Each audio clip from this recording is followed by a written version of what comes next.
Για να πούμε περί της αναλήψεως του Κυρίου μας Ιησού Χριστού, αρχόμενοι από την οικονομία για τη σωτηρία του ανθρώπου γένους που ξεκινάει από την ημέρα που ο προφήτης Ζαχαρίας εισήλθε στο ναό και θυμίασε στο ναό και παρουσιάστηκε άγγελος Κυρίου την ώρα της δεήσεως και του λέγει «Ζαχαρία, εισηκούστη η δεήσή σου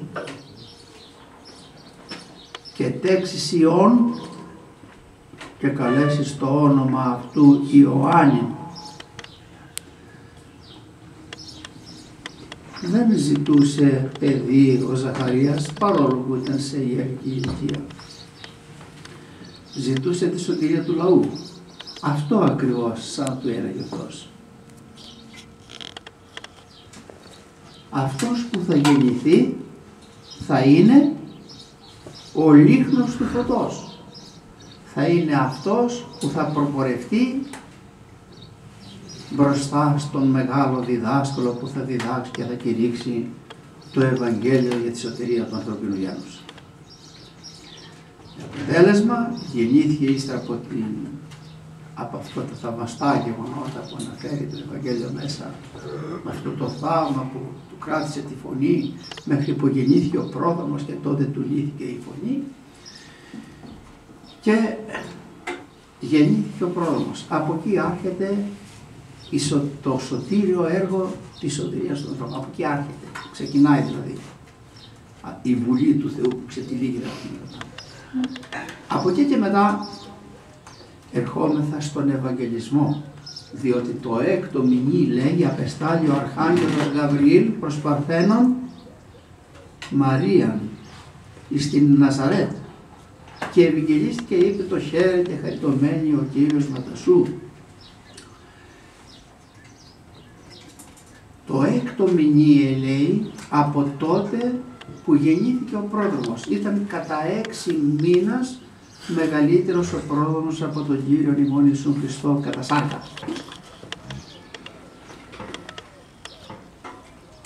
Ήταν λοιπόν 6 μήνες αργότερα έγινε ο Ευαγγελισμός. Γι' αυτό λέμε το έκτο μηνύ απεστάλλει ο Αρχάγγελος. Έρχομαστε λοιπόν στην 25η Μαρτίου που γίνεται ο Ευαγγελισμός.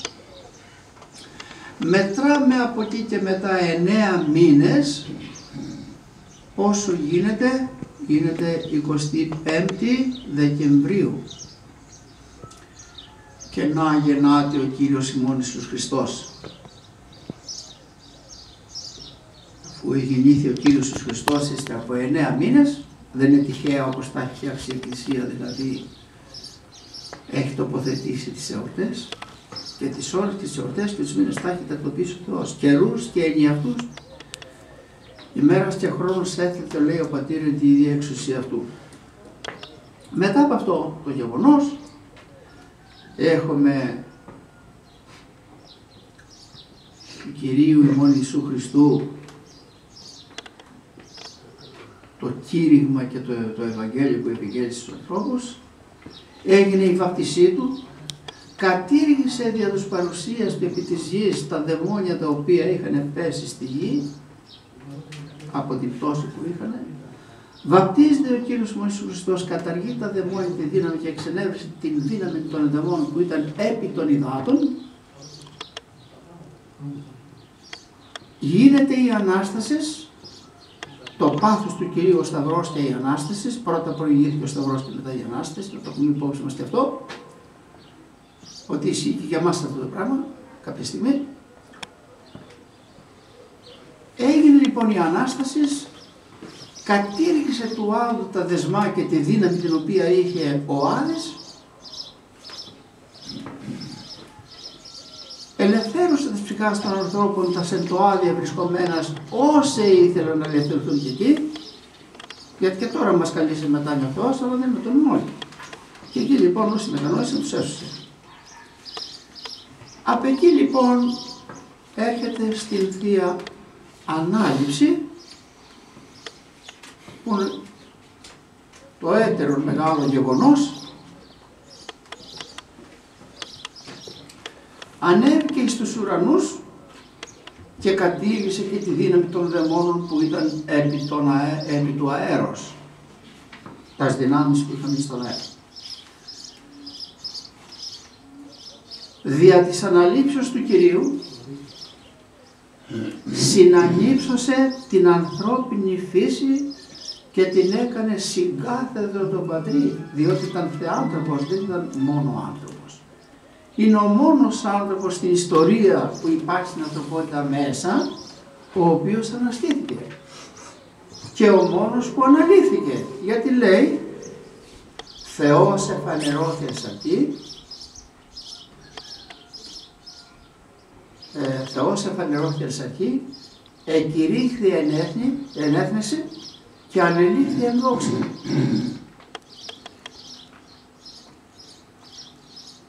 Συνεζωοποίησε ημάς. Συνεσταυρώθημεν δια του θανάτου του αυτού, συνεζωοποίησε ημάς δια της Αναστάσεως αυτού και συνεκάθισε και ημάς εκ δεξιών του Πατρός. Και ύστερα από αυτό έγινε και η θεία και μεγάλη αυτή η μέρα της Πεντηκοστής και ολοκληρώνεται το μέγα έργο το οποίο ο Κύριος Μόνος Χριστός κλείνει στην ημέρα της Πεντηκοστής για τον παρόντο κόσμο. Μετά βέβαια έρχεται η Δευτέρα Παρουσία.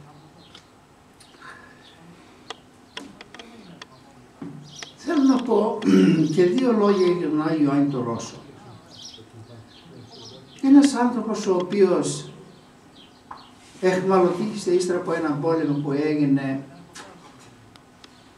μεταξύ Ρώσων και Τατάρων, δεν θυμάμαι πώς το λέει η ιστορία τώρα. Εχμαλωτήθηκε μέσα στους Τούρκους. Τον είχαν κλεισμένο, περιφρονημένο και δούλευε μέσα σε κάτι βουστάσια. Αυτός όμως ως χριστιανός ζούσε κανονικότατα όπως θα ζούσε, λες, και ήταν ελεύθερος όπου να ήταν. Και η δουλεία την οποία έγινε εκεί πέρα, στην ουσία εχμαλώτησε τους εχμαλωτεύσοντες αυτόν. Δια της ζωής του και του τρόπου του κέρδισε την αγάπη αυτών και δια την προσευχή του έστειλε αυτό το πιλάχου κάτω που έχουν αυτοί οι Τούρκοι στην εκλεκτό φαγητό, το έστειλε σε κάποιον μακρά άρχοντα δια της προσευχής. Ερχόμενος εκείνος, ο αφέντης του δηλαδή, γιατί έλειπε μακριά και το έστειλε εκεί, γύρισε πίσω και διηγήθηκε αυτό το θαύμα. Και άρχισε πλέον να ελευθερώνει και αυτός τα δεσμά της απιστίας που είχε.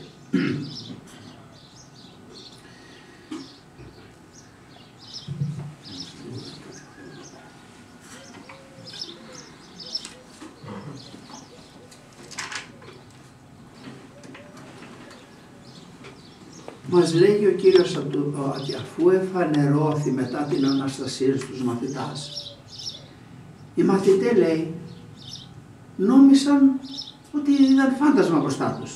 Δεν μπορούσαν να πιστέψουν ότι αυτός είναι ο διδάσκαλος του Ιησούς Χριστός. Και ο Κύριος τους λέει, θαρσείτε, φοβήστε, λέει, εγώ είμαι.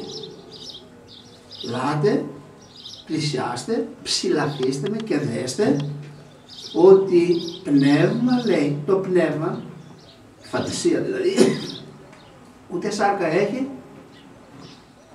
για να την ψηλαφίστε, ούτε οστά έχει. Λάτε λοιπόν και ψηλαφίστε με μένα και δέστε ότι έχω από όλα αυτά. Δεν είμαι φάντασμα, είμαι αυτός που μέχρι τώρα σας κήρυτα και έκανα αυτά. Δεν ανέστη άλλους, ο ίδιος ο Κύριος Ιησούς Χριστός ανέστη. Όχι άλλα. Και τούτο λοιπόν, λέει, επέδειξε αυτής τας χείρας και τους πόδας. Και έτσι, λέει, από τη χαρά την πολύ που είχανε,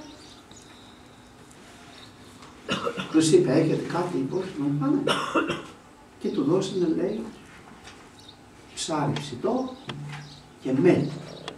Και ο Λαβών ενώπιον αυτόν έφυγε να δείξει ότι δεν είναι φαντασία. Τα λέω αυτά γιατί έγινε κάποια αίρεση κάποτε, στα χρόνια δικά μας, το 1995 που ήταν, και είπανε ότι ανέστη η ψυχή του Χριστού. Μα τι πέθανε πάνω στο σταυρό? Στο σταυρό τι έγινε πάνω? Διαχωρίστε το σώμα από την ψυχή.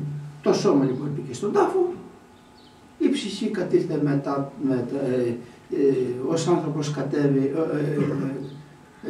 εν τάφο σωματικός, εν άδω δε μεταψυχής ως Θεός, όπως λέει το Βιβλίο, εν παραδείσο δε μεταλιστού, και εν χρόνου λέει υπήρχε Χριστέ μετά από το και πνεύματος. Πάντα λέει πληρών ο απέριτος, παντού που παρόν είναι Θεός. Ταυτοχρόνως ήταν παντού που παρόν.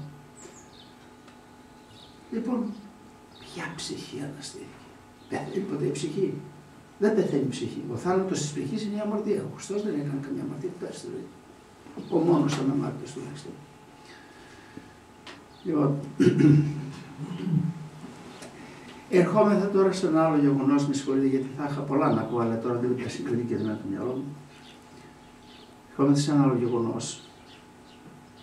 Ετοιμάζεται αυτόν τον καιρό να γίνει μια οικουμενική τάχα σύνοδος, έτσι την ονομάζουμε, αλλά στην ουσία αυτή η σύνοδος θα είναι σύνοδος η οποία θα καταργήσει τις αποφάσεις των Ορθοδόξων αλλά και Πανορθοδόξων οικουμενικών και τοπικών συνόδων. Εκεί αποβλέπει. Εκεί αποβλέπει. Αυτά έχουν προκαταγγελθεί από την εποχή του 1836 που ήταν εκείνος ο οικονόμος εξ οικονόμων, λογιότατος άνθρωπος, ήταν ο Άγιος Κοσμάς ο Φλαμιάδος, ο οποίος τον φυλακίσαν στο Ρίο και μέσα σε 6 μήνες απέθανε ο άνθρωπος από την εργασία την πολύ που είχε και την παθιά κάτω. Ο οποίος Κοσμάς εδώ, αυτός ο Φλαμιάδος, κατήγγειλε και είπε για μια σκοτεινή επιβουλή, έτσι ονόμασε την εποχή εκείνη, και εννοούσε τη φραμασονία, έτσι τη λέγαν τότε. Λοιπόν, ότι έχει σκοπό, θα πάρει παιδιά από εδώ, από την Ελλάδα, να τους διοχετεύσει το πνεύμα της Δύσεως, να τα επαναφέρει από εκεί εδώ και από αυτά τα παιδιά μελλοντικά να βγάλει ιερείς, αρχιερείς και πατριάρχας με νοθευμένο πνεύμα, όπως γιατί θα τους έχουν διοικητεύσει το πνεύμα της Δύσεως, θα τους φέρουν εδώ λέει στην Ελλάδα και θα κάνουν με τη σειρά τους αυτοί που θα έρθουν με τη σειρά θα κάνουν μία σύνοδο η οποία θα καταργήσει τις αποφάσεις των οικουμενικών συνόδων. Θα πρέπει να ξέρετε ο Αντίχριστος που έρχεται, γιατί θα έρθει στο μέλλον όπου να δεν θα αργήσει και πολύ και αυτός να έρθει, θα έρθει. Τα όργανα λοιπόν του Αντιχρίστου, επειδή ο Αντίχριστος, θα είναι ένας κοσμοκράτορας, θα είναι ένας απόλυτος δικτάτορας, θα έχει όλες τις εξουσίες στα χέρια του, θρησκευτικές και πολιτικές. Όπως ο Κύριος ημών Ιησούς Χριστός είχε προδρόμους, πολλούς προδρόμους είχε ο Κύριος ημών Ιησούς Χριστός, τους προφήτες και τον πρόδρομο μετά και πόσους. Έτσι και ο Αντίχριστος έχει αυτός τους δικούς του προδρόμους, τους οποίους προετοιμάζουν την έλευσή του. Ο σκοπός του Αντιχρίστου που θέλει να αναλάβει την παγκόσμια κυβέρνηση στα χέρια του είναι ως εξής. Πρώτα, διέλυσε τα κράτη εσωτερικά, μέσα στα κράτη, τα διέλυσε. Δημιούργησε μικρά κρατήδια. Τώρα τα συνενώνει όλα σε μεγάλες δέσμες όπως ΕΟΚ, ΝΑΤΟ, ΙΠΑ, σε αθροίσεις κρατικές και μετά θα κάνει ένα δεύτερο κομμόδημα παραπάνω, ώστε όλοι οι άνθρωποι να διοικούνται και να έχουν μια διοίκηση. Τώρα είναι περίπου 5. Αυτοί δημιουργήσανε την ΕΟΚ. Αυτοί δημιουργήσανε το ΝΑΤΟ. Αυτοί παλαιότερα είχαν δημιουργήσει το ΟΗΕ. Αυτοί δημιουργήσαν την κοινωνία των εθνών και συνεχώς τώρα θέλουν να δημιουργήσουν, αυτοί δημιουργήσαν τον οικουμενισμό και όταν ακούτε οτιδήποτε να ακούτε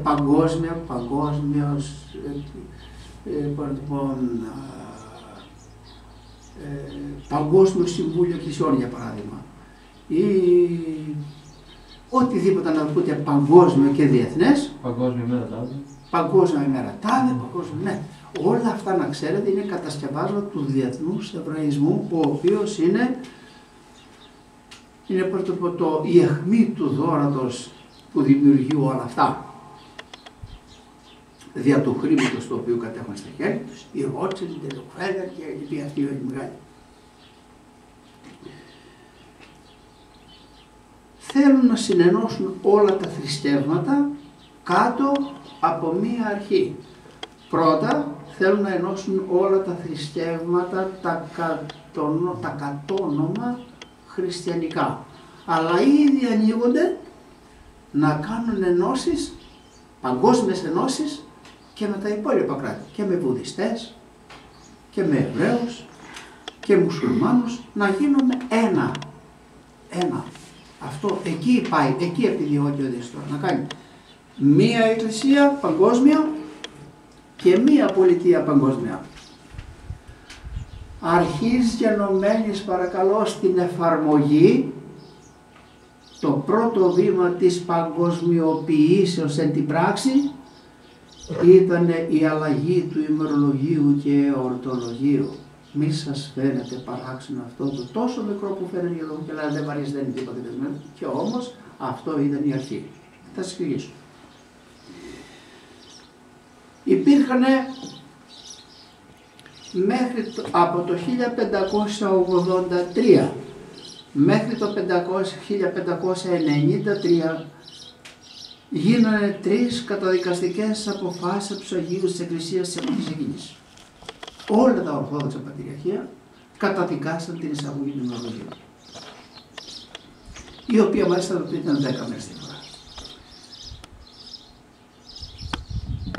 Το 1948, όχι 1848, συγγνώμη, έγινε μία άλλη σύνοδος, πάλι για το ίδιο θέμα.